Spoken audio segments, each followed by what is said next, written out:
Emagrecimento, teoria e prática da prescrição eficiente. Beleza? Vamos lá, vamos iniciar aqui. Então, pessoal, mais uma vez, boa noite. Para quem não me conhece, meu nome é Agnello, sou professor de Educação Física. Para quem me conhece, meu nome é Agnello e eu continuo como professor de Educação Física, beleza? O propósito da gente trazer esse conteúdo para cá hoje, fazer essa live aqui com vocês hoje, é a gente discutir um pouquinho a respeito de obesidade e emagrecimento. Então eu preparei aqui algumas coisas para a gente conversar, tá? De uma maneira menos formal, digamos assim. É um bate-papo, apesar de eu falar de alguns estudos científicos, na maior parte das vezes a gente vai utilizar um pouquinho da fisiologia de boteco. Tem gente que não gosta, mas às vezes é interessante a gente discutir isso para trazer uma linguagem menos técnica e mais acessível a todo mundo. Acredito que tenham aqui acadêmicos que são ainda do segundo, terceiro período, ainda não tiveram a disciplina de fisiologia, de metodologia de treinamento físico e, portanto, talvez ainda não tenham tanto domínio dos termos técnicos. Por isso eu vou utilizar menos termos técnicos e vou utilizar mais terminologias do nosso cotidiano, enfim, beleza? Olha só, eu tenho certeza que o meu filho está apertando aí no celular da minha esposa, que ela acabou de pedir para entrar aqui, não vai entrar não, tá? Na live, tá? Deve ser meu filho que tá com ela. Galera, é o seguinte, todo mundo aqui sabe, né, que a obesidade é um dos problemas que mais atinge a população mundial hoje, né? A obesidade, sim, é uma fisiopatologia, tá bom? A obesidade faz parte da síndrome metabólica. Só que pior, ou bem pior do que a obesidade, é o sedentarismo. Muitas vezes é o sedentarismo que leva uma pessoa a se tornar obesa, beleza? Então, galera, a gente vai falar muito sobre isso, tudo bem? A diferença entre você ser um obeso ativo e você ser um obeso sedentário, tá? E a gente vai falar também a respeito da ingestão de alguns alimentos, de índice glicêmico de alimentos. A gente vai falar um pouco sobre o papel da insulina, da leptina, de algumas coisas nesse sentido, tá bom? A gente vai discutir a respeito da mobilização de ácidos graxos, e aí a gente entra numa parte que talvez cause um pouquinho de polêmica, mas o meu objetivo aqui não é polemizar, tá? A gente vai falar sobre a L-carnitina. E aí eu sei, tá todo mundo pensando assim, ele vai falar que a L-carnitina não presta. Calma lá, tá? Que eu ainda não falei nada disso. Eu vou falar um pouquinho sobre o jejum, tudo bem? E algumas estratégias para o emagrecimento através do exercício físico. Beleza? Galera, é o seguinte, eu tenho um canal no YouTube chamado Fisiomolezinha do Exercício. O link para esse canal está na minha bio. Então, se vocês tiverem interesse em participar, né, em se inscrever no canal, acessa lá a minha bio que você então consegue fazer sua inscrição ali e assistir aos vídeos, tá? Só para deixar claro, amanhã eu vou postar o primeiro vídeo a respeito de sistema muscular. Eu estou destruindo ali os livros de fisiologia para os acadêmicos que têm mais dificuldade em assimilar o conteúdo nas aulas ou não tem tanto tempo para fazer a leitura dos livros. Eu vou mastigar esse conteúdo para vocês e vou disponibilizar no YouTube, beleza? Os livros de fisiologia aí, pelo menos 3 deles eu estou preparando as aulas diretamente para o YouTube, que é diferente da aula de sala. Outra coisa, no link da minha bio vocês conseguem também se inscrever no curso Emagrecimento, Teoria e Prática da Prescrição Eficiente, e vocês conseguem ainda acesso a um grupo do WhatsApp que eu mando material, mando conteúdo todos os dias exclusivos, conteúdos que eu não publico no Instagram e nem coloco lá no canal do YouTube, eu mando para esse grupo, vocês podem se inscrever. E vocês também podem ter acesso, podem baixar o meu e-book, tá bom? Que tá lá. Então vamos lá, moçada, sem mais delongas, obesidade. Galera, um mal que afeta o mundo, são milhões de pessoas obesas em todo o mundo, cada vez mais dietas são elaboradas, protocolos de treinamento são criados para tentar minimizar os efeitos da obesidade e diminuir a quantidade de pessoas obesas no mundo. Mas, infelizmente, a quantidade de pessoas obesas só vem aumentando. E aí a gente tem um paradoxo. Cada vez mais protocolos que exigem menos tempo de dedicação são criados, mas mesmo assim as pessoas não têm tempo para se exercitar. Tudo bem? Ou melhor, utilizam esse artifício de dizer que não tem tempo para se exercitar. Talvez não é questão de não ter tempo, é questão do exercício não ser uma prioridade para essa pessoa ainda. Mas no momento esse exercício vai se tornar prioridade para ela, vocês podem ter certeza. E aí, galera, a obesidade, obviamente, é o aumento, né, e o acúmulo de gordura corporal. E essa gordura ela se acumula em diversas regiões do corpo. No entanto, a gordura na região abdominal é uma gordura é a gordura que mais prejudica o nosso organismo, tá? Neste sentido, o que a gente começa como é que eu começo aqui falando para vocês? Em 2016, uma pesquisa publicada em um jornal inglês, em uma revista inglesa, identificou que há uma relação positiva de acúmulo de gordura em determinadas regiões e cânceres específicos. Como o artigo ele é muito extenso, eu não vou destrinchar aqui o artigo, mas eu posso afirmar para vocês o seguinte: em diversas regiões do nosso corpo, o câncer ele pode ser ocasionado por conta da obesidade. E aí, por que eu estou falando desse estudo que envolve câncer? Porque esse estudo fala que câncer na glândula tireoide está diretamente relacionado à obesidade. Então vejam bem, o câncer na tireoide pode ser causado pela obesidade.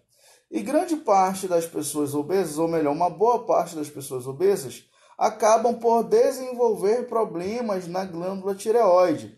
E a glândula tireoide é uma glândula que secreta alguns hormônios, como o T3 e o T4, que são hormônios reguladores do nosso metabolismo. Esses hormônios eles estimulam, por exemplo, a glicogenólise e a glicólise. Glicogenólise é a quebra do glicogênio e glicólise é a quebra da glicose. Glicogênio, pessoal, só para a gente deixar bem claro, é a forma na qual os carboidratos são armazenados no nosso corpo. E a gente armazena carboidrato no fígado e no músculo, tudo bem? Então, assim, os hormônios da tireoide ajudam a degradar os carboidratos e liberar a glicose para a corrente sanguínea. E essa glicose ela vai atender os tecidos que necessitam dela para produzir energia, por exemplo, as hemácias, as células nervosas, o músculo esquelético, enfim, são dependentes de glicose para gerar energia. Outra coisa, os hormônios da tireoide também estimulam a lipólise, ou seja, a quebra de gordura, a degradação de gordura. Por isso, a atividade desses hormônios é muito importante para o emagrecimento. No entanto, galera, não adianta a gente utilizar a desculpa de que está com algum problema na tireoide sem de certo saber. O meu metabolismo está lento. Às vezes não é o seu metabolismo que é lento. Às vezes é o seu nível de esforço, a prática de exercícios físicos a prática de exercícios físicos por você não está suprindo a necessidade que você tem, que você precisa. Tudo bem? Galera, é o seguinte, quando você falar então com os seus clientes ali, com os pacientes, enfim, a respeito do emagrecimento e a pessoa falar, eu estou com meu metabolismo lento, já sabe, Se você tiver como solicitar um exame, né, dependendo da sua profissão, aí eu não sei se tem. Cadê? O Netão entrou. O Neto, por exemplo, ele pede exames laboratoriais. Se você tiver contato com algum nutricionista e endocrinologista, indica esse teu cliente lá para esse teu amigo, né, para esse teu conhecido, para ele fazer um exame. Se de fato constatar que ele está com problema de T3, T4, enfim, né, tá com hipotiroidismo, hipertiroidismo, beleza. Aí você modifica o trabalho ali, enfim. Mas muitas vezes não é nada disso, tá? Não é nada disso a pessoa que não se exercitou ainda de maneira correta e nem está se alimentando de maneira correta. E aí quando a gente chega nos alimentos, galera, é muito importante a gente falar a respeito de índice glicêmico dos alimentos, tá bom? Olha só, galera, alguns alimentos estimulam a produção de insulina em maior ou menor quantidade no nosso organismo. Então, assim, não é só o carboidrato, não é só o açúcar que vai fazer você produzir insulina, tá bom? Tem muitos outros alimentos, como fonte de proteína, que vão fazer você produzir insulina, tudo bem? E a insulina é um hormônio extremamente anabólico. O que é um hormônio anabólico, galera? É um hormônio que vai estimular a síntese, que vai estimular a produção. Só que a insulina não estimula a produção somente de proteínas musculares, por exemplo. A insulina não transporta só o carboidrato, só a glicose para formar glicogênio. A insulina, ela também atua na síntese de gordura, moçada. A insulina estimula a atividade de lipoproteínas lipases que vão assim, promover o ganho de gordura, que vão promover a síntese de triglicerídeos, a produção de gordura no tecido adiposo, tá bom? Então é o seguinte, quando você ingere um alimento com índice glicêmico muito alto, você está, e por mais que esse alimento tenha baixa quantidade de quilocalorias, tá? Vamos lá. Você está estimulando a produção de gordura no seu organismo, tá? Não estou aqui, só para deixar bem claro, não estou condenando a utilização de alimentos com alto índice glicêmico, tá? Alguns carboidratos têm alto índice glicêmico, a carne vermelha, por exemplo, tem alto índice glicêmico. Não estou dizendo que esses alimentos você precisa retirar completamente da dieta ou falar para o seu cliente, para o seu paciente que ele tem que retirar isso da dieta. Não, você pode fazer, você em parceria com o nutricionista podem determinar algumas estratégias para que ele tenha assim alguns alimentos dessa forma. Só que os horários que você ingere, a quantidade que você ingere são muito importantes, tá bom? A gente deve ressaltar, galera, o seguinte, algumas pessoas morrem de medo de ingerir carboidrato simples, porque o carboidrato simples vai ser convertido em açúcar e aí vai aumentar a produção de insulina, enfim. Calma, moçada, também não é bem assim. Muitas frutas, por exemplo, são ricas em carboidrato simples. Carboidrato simples, por exemplo, a frutose. As frutas são ricas em frutose. Só que as frutas têm muitas fibras. As frutas, por exemplo, elas têm baixa quantidade de quilocalorias. Logo, você pode ingerir as frutas na sua dieta, que vai melhorar a sua saciedade. As frutas são fonte de vitaminas que são reguladores metabólicos importantes. Então, assim, nem todo alimento que é um carboidrato simples vai ser prejudicial para a sua saúde. Tudo bem?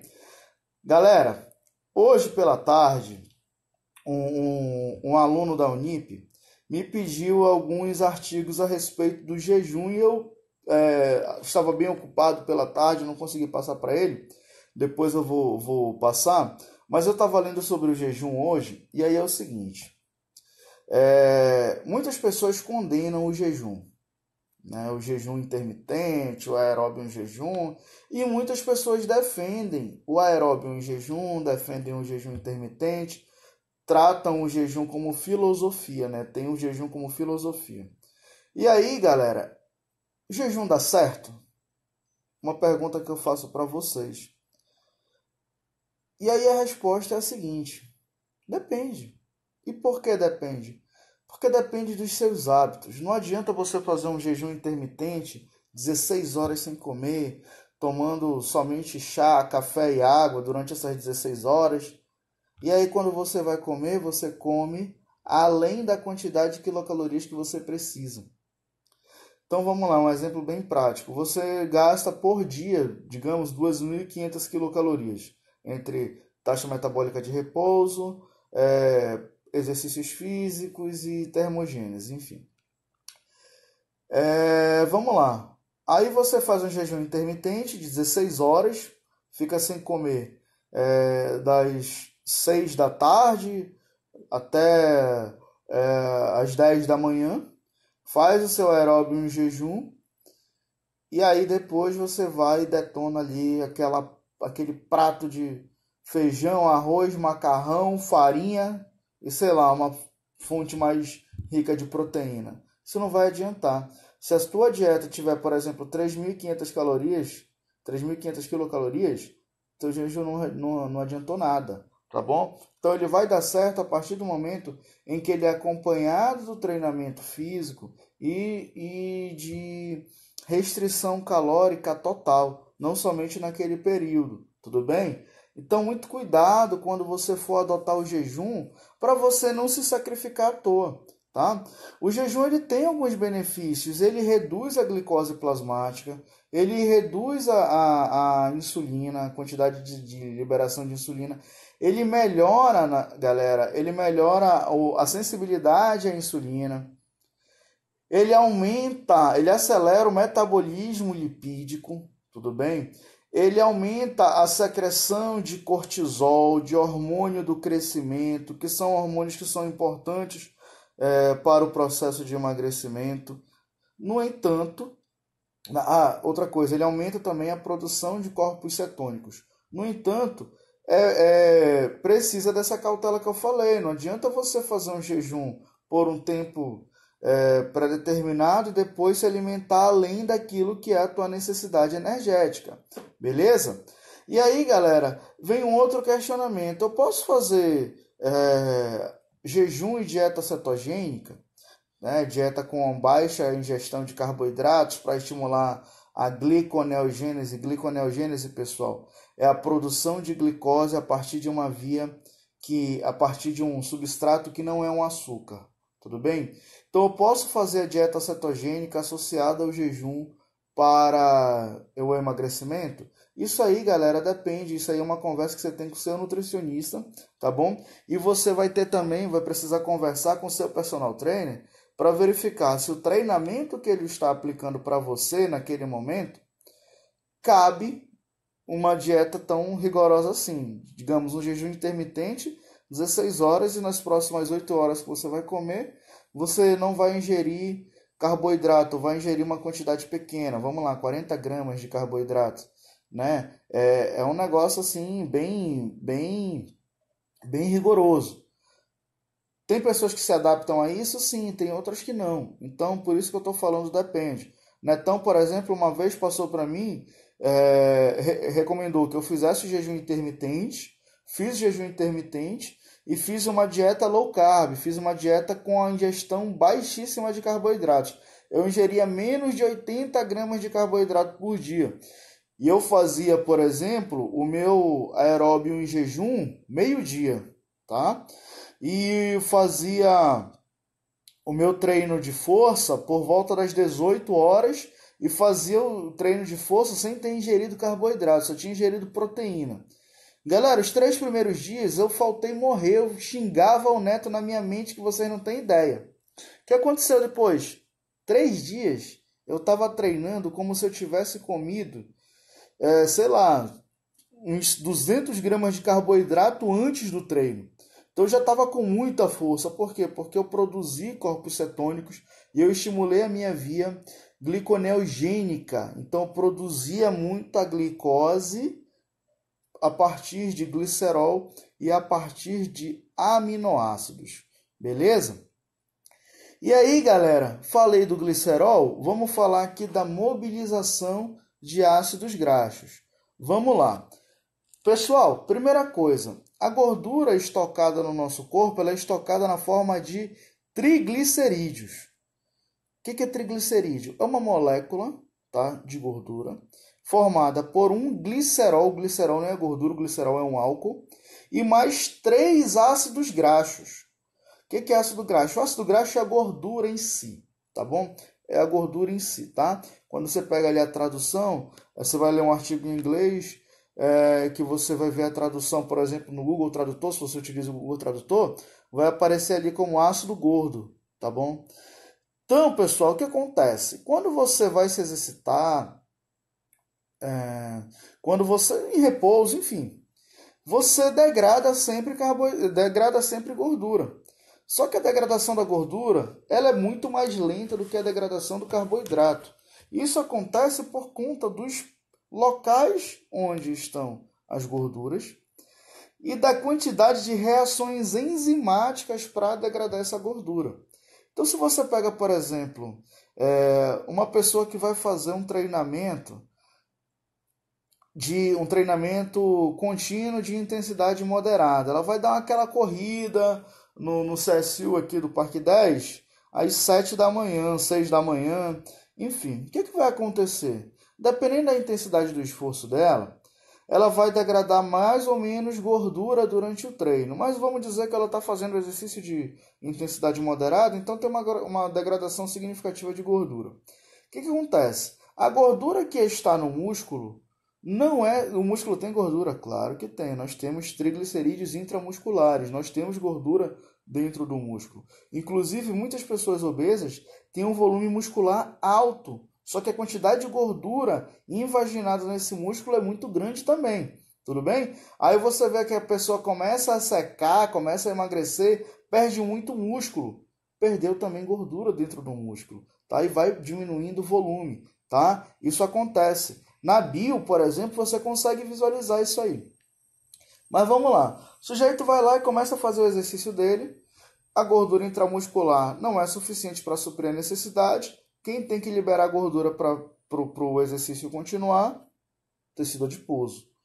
E o tecido adiposo, pessoal, ele é muito responsivo à atividade de alguns hormônios, como o glucagon e a adrenalina. Beleza?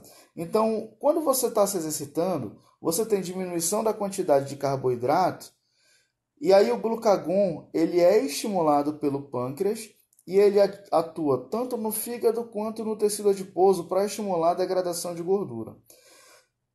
Encurtando a história, o glucagon ele vai ativar indiretamente uma proteína conhecida como lipase sensível ao hormônio ou proteína lipase hormônio sensível.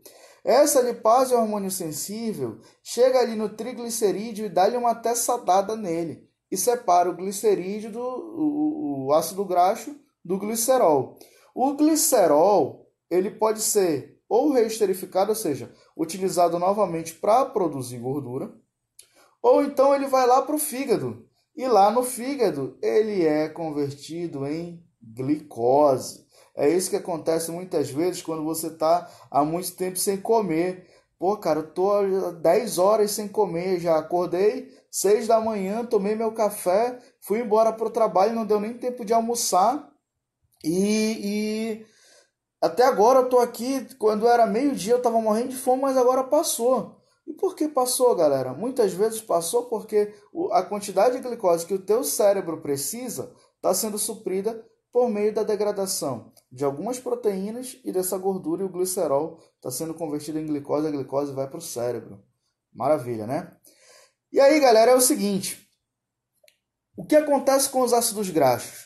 Os ácidos graxos, eles são liberados do tecido adiposo para a circulação e eles são transportados através da circulação pela albumina. Calma, não estou dizendo para ninguém suplementar com albumina aqui para aumentar o transporte do ácido graxo.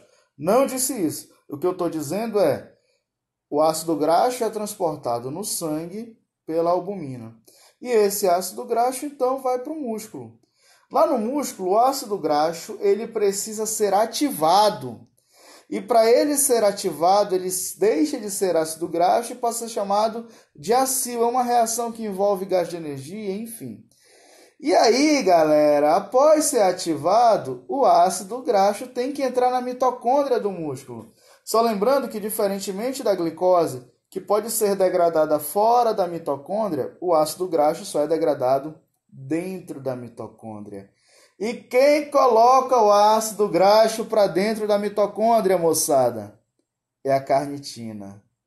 A carnitina pega o ácido graxo, coloca dentro da mitocôndria, e lá dentro da mitocôndria que esse ácido graxo vai ser metabolizado, tá? Ele vai sofrer beta-oxidação, vão ser produzidas moléculas de acetilcoenzima A, e essa acetilcoenzima A entra no ciclo de Krebs, ou ciclo do ácido cítrico. Eu prefiro chamar de ciclo de Krebs porque quem identificou a porra do ciclo foi o Krebs, então bora dar crédito para ele, tá?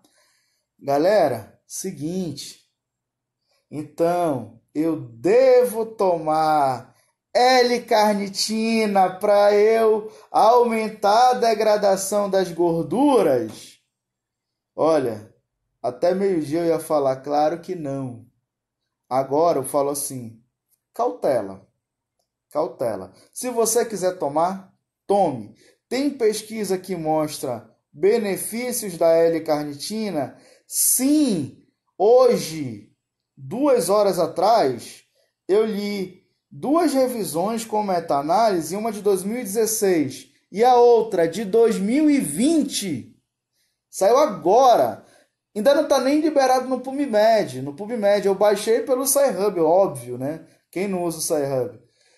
Que mostram que pessoas que suplementaram com L-carnitina perderam mais peso e mais gordura do que pessoas que não suplementaram. Mas calma, eu falei que foram 2 estudos que eu achei. Eu achei diversos outros que não defendem o uso da L-carnitina, que não mostram benefício na utilização da L-carnitina. Beleza?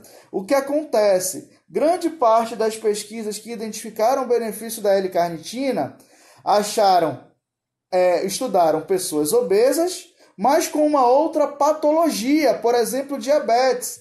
E aí a pessoa que é diabética, ela pode ter resistência à insulina. E uma das coisas que os autores falam é que, de repente, a L-carnitina pode aumentar essa sensibilidade à insulina.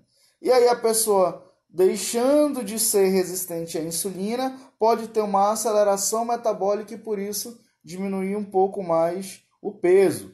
Mas olha, nos estudos não significa, nos estudos não está dizendo que treinar sem L-carnitina foi ruim, não, tá? Não está dizendo isso.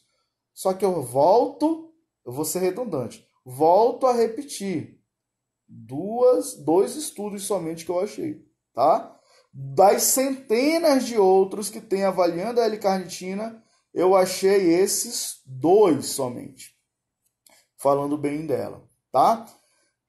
Pode ter mais? Pode. Essa aí foi uma busca rápida mesmo que eu fiz, beleza? Essa foi uma busca rápida que eu fiz. Porra, a galera tá falando pirataria, fake news aí. Cara, eu tô falando aí o que tá lá tá no PubMed, né? Foi na base ali do PubMed que eu pesquisei. E assim, eu fiquei bem surpreso mesmo com esses resultados. Tá beleza, galera? Mas, ó, moçada, volto a repetir. Não estou dizendo para ninguém aqui que tem que tomar esse suplemento, enfim, tá? Somente falei dos estudos, beleza? Uma outra coisa, moçada. Professor, e a utilização de termogênicos, enfim. Galera, os termogênicos, eles têm algumas funções que muitas vezes são interessantes. Mas, Rogerinho, os estudos, desculpa, tá, galera? Os estudos, eles foram conduzidos, grande parte dos estudos são duplos cegos. Então, nem pesquisador, nem avaliado sabe o que estão tomando. Né? Nem o pesquisador sabe que o sujeito está tomando e nem o próprio avaliado, tá? Mas volto a repetir, foram só 12 que eu achei assim, só que foram 2 meta-análises, né? São estudos bem relevantes, tá? Deixa eu responder aqui uma pergunta. Os indivíduos no estudo iniciaram a atividade recentemente ou já treinavam há algum tempo? É o Marcos, não é Marcos, mano? Marquinho, mano, é o seguinte. Não foi um estudo, né? Somente. Os estudos, como era uma meta-análise, foram vários grupos investigados. Então, assim, normalmente eu não consegui ler todos os estudos, obviamente, né? Eu só via as meta-análises ali. Mas é bem provável que grande parte desses estudos peguem pessoas que são obesas e sedentárias. E aí essas pessoas começam a, a se exercitar. Mas, assim, é algo que a gente precisa ainda investigar mais a fundo, tá? Porque é um conteúdo que a gente não vai esgotar assim tão rapidamente. Então, precisa estudar mais, né? A gente precisa estudar mais. As pesquisas elas precisam ainda serem mais robustas nesse sentido para a gente identificar alguma para a gente poder confirmar, tá? De fato os resultados.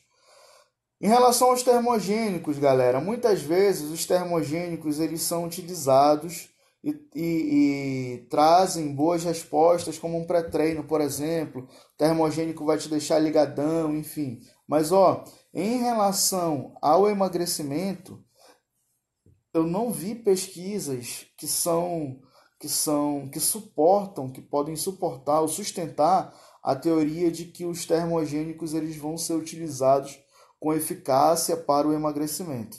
Tudo bem? Então, só para deixar claro isso aí. Muitas vezes a pessoa utiliza o termogênico, tem uma aceleração metabólica enquanto está utilizando, mas depois acaba ficando com o metabolismo um pouco mais lento, tá? Por conta ali de alterações justamente na glândula tireoide, que vai liberar T3 e T4. Tudo bem?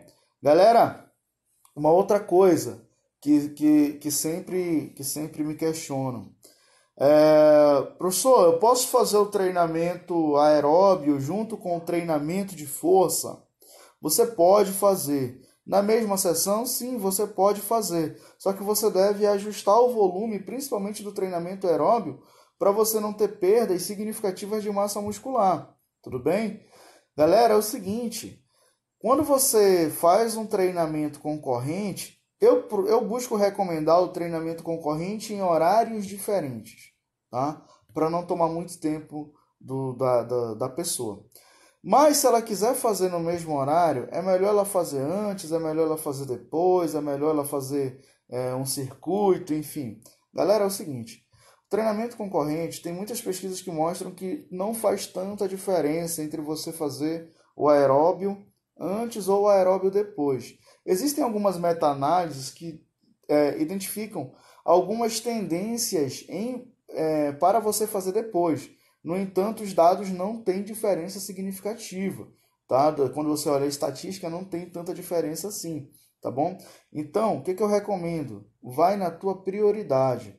Se o teu objetivo é o emagrecimento, tá? Você pode fazer o cardio antes, tudo bem?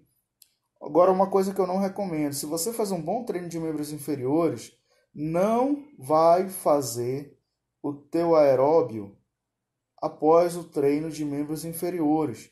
Se tu consegues fazer um aeróbio depois do teu treino de membros inferiores, é provável que o teu treino de membros inferiores tenha sido muito fraco, tá bom? Então, assim, faz um ajuste aí nesse caso. Perfeita a resposta aqui do Robinho, né? Eu avalio a resposta de cada indivíduo, justamente, tá bom? Justamente. E pra gente eu não sei nem quanto tempo tem aqui, como eu falei pra vocês, é a primeira vez que eu tô fazendo isso, eu não sei onde fica o cronômetro. E eu tava com o meu computador ali me orientando, ele desligou o filho de uma égua, era o meu cronômetro era o computador. Então eu não sei quanto tempo de live tem aqui.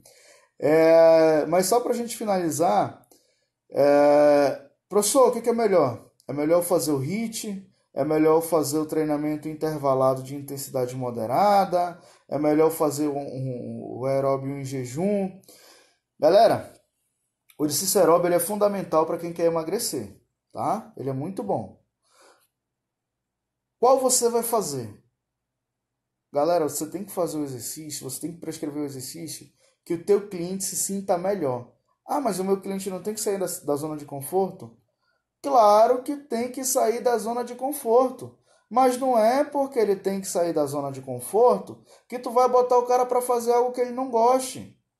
Porra, eu, por exemplo, gosto muito de fazer exercícios em alta intensidade, mas não gosto de fazer exercícios que tomam muito do meu tempo. E aí, quando eu falo exercício de alta intensidade, que não toma muito do meu tempo, eu não tô falando que eu faço exercício com baixo volume. Se você pegar, por exemplo, uma postagem minha da semana passada, é uma postagem minha da semana passada, eu estava fazendo aqui em casa mesmo um treinamento em circuito que eu utilizei Tabata. Eu fiz 2 séries dali do Tabata, o que me dá ali, por exemplo, em cada passagem daquela, umas 8 a 10 repetições de cada exercício que eu estava fazendo. Obviamente no vídeo eu só mostrei 2 ali, eu mostrei só, acho que eu mostrei 3, eu acho, o burpee, o agachamento pliométrico e o apoio.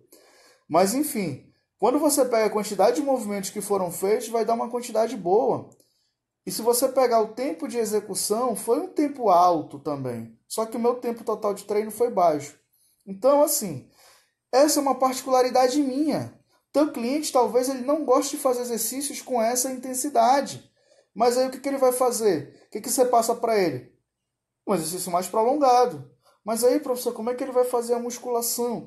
Cara, 2 a 3 vezes na semana, se você passa um bom treino de musculação, esse cara tem preservação da massa muscular e ele vai diminuir o percentual de gordura dele. Outra coisa, rapaz, mas assim, ele não vai perder massa muscular? Normalmente vai perder massa muscular.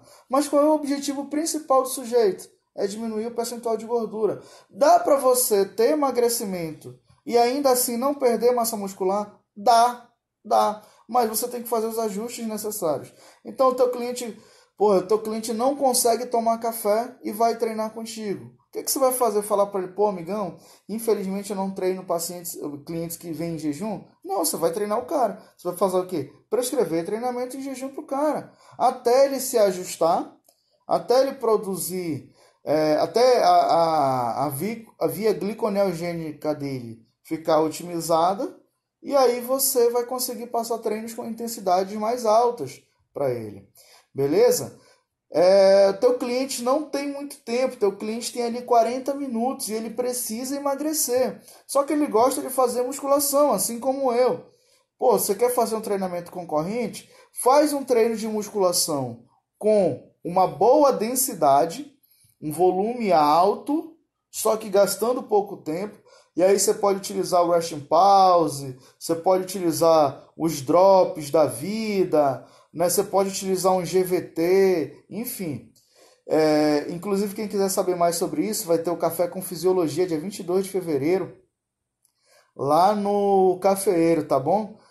Até o dia 30 ainda tá R$ 80, só são 7 vagas. 2 já foram preenchidas. O Fabrício se inscreveu e o Antônio Andrade já se inscreveram. Então, corre aí que ainda tem 5 vagas.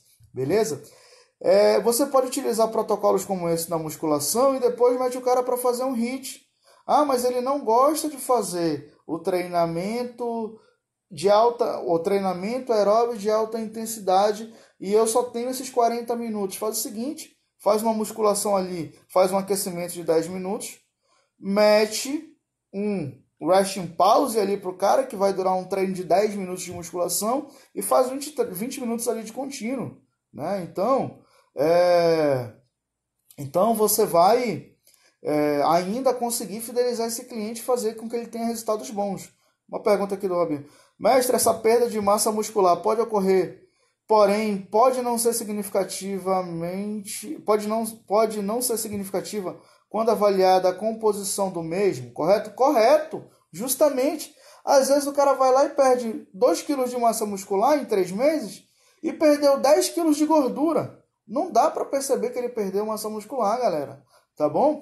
Isso a gente precisa frisar com o cliente, que às vezes ele vai perder massa muscular, mas ele não vai perder massa muscular de maneira significativa, tá? Isso é muito importante. E você mostrar isso para ele, que essa perda não é significativa e ele não vai ficar com metabolismo lento, mesmo perdendo essa quantidade de músculo, é crucial, tá bom? Uma coisa que a gente precisa frisar aqui, pessoal, é a importância de estimular a biogênese mitocondrial para o músculo. O músculo é um tecido muito ativo.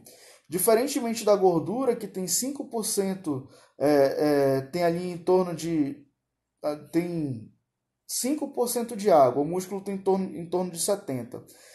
E o tecido adiposo tem bem menos mitocôndrias que o músculo. Então, o tecido adiposo, pessoal, ele metabolicamente gasta muito pouco, tá? Ele libera um monte de adipocinas, pró-inflamatórias, enfim, mas ele gasta muito pouco. O músculo não, ele gasta muito. Então, se você estimula a biogênese mitocondrial, você deixa seu músculo mais ativo, tá? Durante o repouso, o que pode também promover a diminuição do percentual de gordura, tá?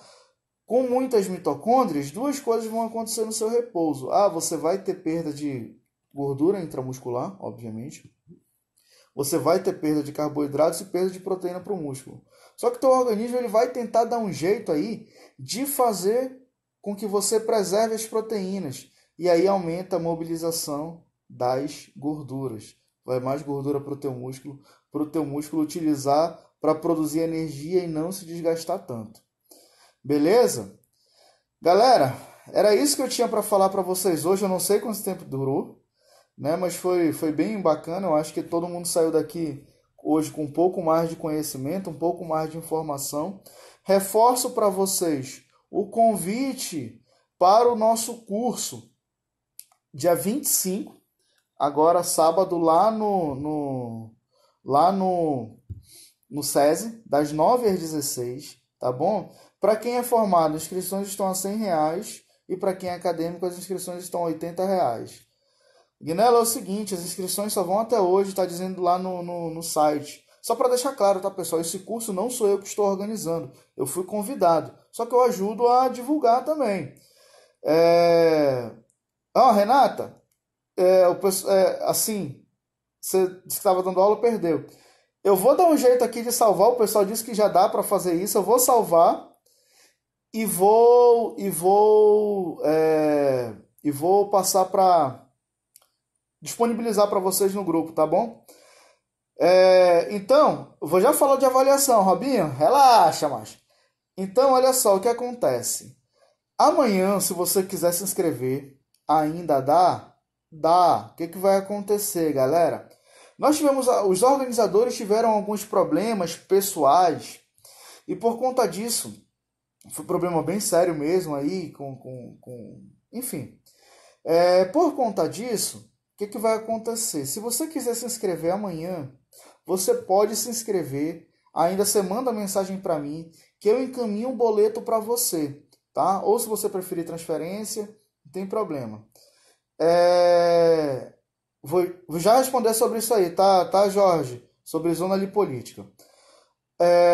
Outra coisa, olha só, galera. Se vocês formarem grupos com 5 pessoas, tá? E vocês forem formados, cada pessoa paga R$90 somente.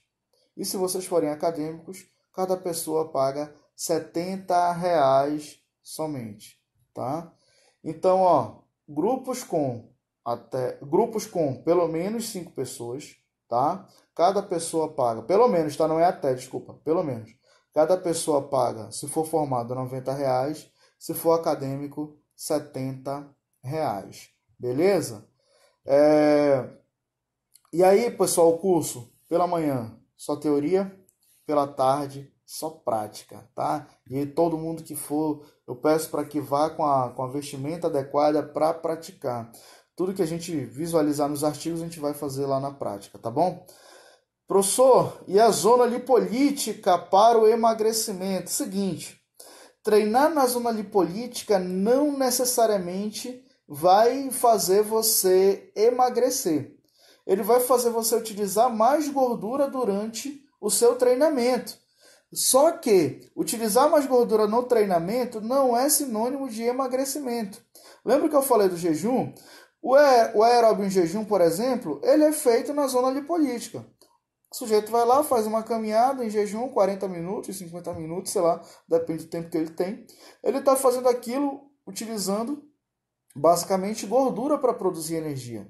É um exercício na zona lipolítica. Ele está estimulando a produção de proteína quinase ativada por AMP, conhecida como AMPK, PGC1-alfa, enfim, está utilizando, está recrutando isso aí, mas não necessariamente ao longo do dia ele vai continuar utilizando mais gordura, tudo bem? Então, a zona lipolítica ela vai potencializar o gasto de gordura durante o exercício. Só que após o exercício, isso tudo vai depender. Vai depender de quê? Vamos lá, você acabou de fazer um exercício na zona lipolítica. Aí você sai do seu treino, vai ali e mete um monte de carboidratos. O que aconteceu? Você estimulou a produção alta de insulina e essa insulina acaba inibindo a atividade lipolítica. Então, assim, já foi. Beleza? Tudo isso vai depender bastante isso que eu falei para você é só um exemplo, tá? Mas tudo isso vai depender bastante do decorrer do treinamento. Ah, eu tô com um atleta, o cara vai competir daqui 2 semanas e ele tá precisando perder ali meio quilinho de gordura, cara. É válido isso? Depende. Ele é um atleta fisiculturista, ele é um atleta de luta. Se ele for um atleta fisiculturista, eu acho que vale a pena sim você fazer o trabalho dessa forma. Se ele é um atleta de luta, ele não precisa perder meio quilo de gordura, ele precisa perder meio quilo. Então eu não faria um treinamento assim, eu colocaria esse cara para fazer exercícios e desidratar um pouquinho, ele perde um pouco de água, depois ele recupera. Beleza? Galera, mais alguém tem alguma pergunta? Eu vou ficar no aguardo aqui, uns 20 segundinhos. Aí pessoal, olha só, o Excellence, tá? A nossa equipe, Excellence Personal Trainer, vai começar novamente o treinamento, né, modular. Em fevereiro, agora, nós já temos o primeiro módulo. Salvo engano, são os dias 14, 15 e 16 de fevereiro, salvo engano. Robinho, refresca a memória, por favor, mano. Salvo engano, é 14, 15 e 16 de fevereiro. E aí, serão 4 professores, tá? Bruno, o Robinho, o professor Roberto Araújo, né? O professor Fonte Júnior, que eu não vou falar o primeiro nome dele aqui, que ele não gosta, mas se vocês falarem, eu vou ficar muito feliz. Se todo mundo digitar aqui o primeiro nome dele, eu vou ficar muito feliz. E o Jaime Brasil, cara, tá mal das pernas ali. Altos mergulhos que ele tá dando. Então eles vão. O primeiro módulo é o módulo de avaliação física. Recomendo demais. Os caras são muito feras. Recomendo muito que vocês façam esse curso. Tudo bem? Os caras vão falar tudo sobre avaliação física. São 3 dias de curso. Beleza? Galera, um abraço, claro, para os alunos do 5º período noturno da Unip. Claro, rapaz, a galera da Unip é uma galera fera demais. Modéstia à parte, os meus alunos, eles arrebentam. E nada contra os alunos de outras faculdades. Enfim, outras faculdades eu respeito todos. Mas, obviamente, eu tenho que defender os meus e os meus são fera. Olha aí, Fontes, o Robinho, o Cadu, a galera aí só... Olha o Xalani também aperreando Fontes, caraca. Legal, gostei pra caramba. Podem escrever mais aí, podem escrever mais o nome dele. Pessoal, olha só. No dia 22 de fevereiro, eu vou fazer o Café com Fisiologia e o tema é hipertrofia muscular. Então, o Café com Fisiologia é um projeto que eu vou levar mensalmente. Eu vou fazer todo mês um Café com Fisiologia com diferentes temas. Este só tem mais 5 vagas. Claro que eu mando um beijo pro meu filho. Né? O meu filho é o motivo de eu estar trabalhando nas minhas férias, inclusive, né? Ele não só para deixar claro, galera, a gente às vezes utiliza a família como desculpa. Nada, a família não tem que ser desculpa, a família tem que ser a motivação, tá? É... foi foda, né, Robin? Já daí foi segura. Então, Café com Fisiologia, eu vou sempre levar um tema diferente todo mês. Tem 5 vagas, tá? Ainda. A partir do dia 30 o lote roda fica R$ 100, tanto para acadêmicos quanto para profissionais. Porque eu acho que é uma boa para a galera participar do Café com Fisiologia, porque é um bate-papo sobre fisiologia, sobre hipertrofia, que muitas vezes nos cursos a gente não consegue ter. Nos cursos a gente faz algo metódico ali, traz os estudos e tudo, só que às vezes muitas questões práticas a gente acaba deixando passar. No Café com Fisiologia, não. A gente vai bater papo. Eu vou levar o material para vocês terão uma sessão material exclusiva do Café com Fisiologia, a gente vai bater papo sobre fisiologia. Tem certificado de horas complementares? Tem. Certificado emitido pela minha empresa, tá? Pela minha microempresa. Beleza? Outra coisa, tá, pessoal? Galera, o Jorge perguntou: prescrição através do VO2 para queimar a gordura. Aí a gente entra de novo naquela questão das zonas, né? Porque o VO2 ele vai ser um VO2 moderado, vigoroso, né? Enfim, o que a gente acaba por fazer aí? Se você vai utilizar o VO2, porra, como é agora? O VO2 leve, tá? Você vai utilizar, você mensurou o VO2 e vai prescrever o treino com um VO2 baixo para atingir essa zona, entra na mesma questão que eu falei há pouco. Se eu fizer um treino intenso, um treino no VO2 vigoroso, o sujeito vai metabolizar gordura, vai queimar gordura? Vai também, vai também. A gente tem que analisar o seguinte: para você aumentar a degradação de gorduras durante o repouso, que é o mais efetivo para o emagrecimento, você necessita estimular vias bioquímicas para trabalharem degradando gordura durante o repouso. Tudo bem? E quando você faz os treinos intensos, você ativa bastante a via da MPK, PGC1-alfa, e estimula a biogênese mitocondrial e também a síntese de enzimas oxidativas, enzimas mitocondriais. Isso é bastante importante. Beleza? Mais alguma pergunta, galera?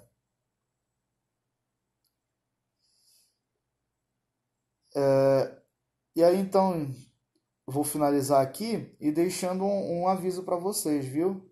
No segundo trimestre, eu vou lançar a minha assinatura, tá bom? No segundo trimestre, ali a partir de abril, mais ou menos, eu vou lançar a minha assinatura. Vai ser um valor, um investimento bem em conta, que vai ter um custo-benefício ótimo para os acadêmicos, beleza? Então já começo a avisar vocês, tá? Espalhem aí que em breve tem a assinatura do tiozão aqui. Vocês vão receber muito material de maneira exclusiva para acessar e acompanhar as aulas de onde vocês estiverem. Tudo bem? Aguardo, moçada, vocês sábado agora, dia 25, lá no SESI, a partir das 9 da manhã até às 16. E a galera que quiser emendar já para o aniversário da Via Saia, que vai ser pela noite, já me chama, tá bom? Já me chama para isso aí. Beleza, galera? Então, porra, foi um prazerzaço bater esse papo com vocês. Cara, vocês não têm noção do quanto eu estou feliz por ter feito isso. É minha primeira experiência com essa ferramenta aqui, mas eu acho que foi bastante produtivo, galera. Grande abraço para todo mundo. Se inscrevam no canal, o link tá lá na bio, tá? Não fiz um molezinho do exercício, se inscrevam no canal. Se quiserem entrar no grupo, cliquem lá no link da bio também, que vocês são direcionados para o grupo. Quiserem baixar o e-book, clica na bio, baixa o e-book. Quiser se inscrever hoje no curso, se inscreve, viu? Porra, um abraço pra esses caras não esquecem o Edivaldo. Valeu, moçada! Boa noite! Ei, rapidão, Robinho, como é que eu salvo esse negócio aqui? Onde é que eu aperto para salvar? Robinho, desgraçado. Será que o viado saiu? Saiu, ó.